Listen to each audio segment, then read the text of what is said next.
તમારું બાળક 3 કે 4 મહિનાનું થયું છે અને તેના મોઢામાંથી સતત લાળ પડે છે, તે બધું જ મોઢામાં નાખે છે અને બધા કહે છે કે આ દાંત આવવાની નિશાની હોઈ શકે.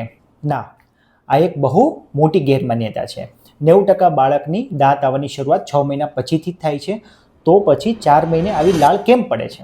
વૈજ્ઞાનિક કારણ એ છે કે 3 થી 4 મહિનાની ઉંમરે બાળકના મોઢામાં આવેલી લાળ ગ્રંથિઓ એકાએક એક્ટિવ થઈ જાય છે અને વધુ લાળ બનાવે છે.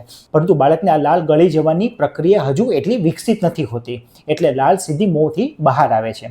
વધુમાં આ સમય દરમિયાન બાળક પોતાની હાથ અને આસપાસની દુનિયાને ઓળખવા બધું જ મોઢામાં નાખે છે. આ લાળ ખૂબ જ ફાયદાકારક છે. તેમાં રહેલા એન્ઝાઇમ્સ બાળકને ભવિષ્યમાં આવનારા સોલિડ ખોરાકને પચાવવા માટે આંતરડાને તૈયાર કરે છે.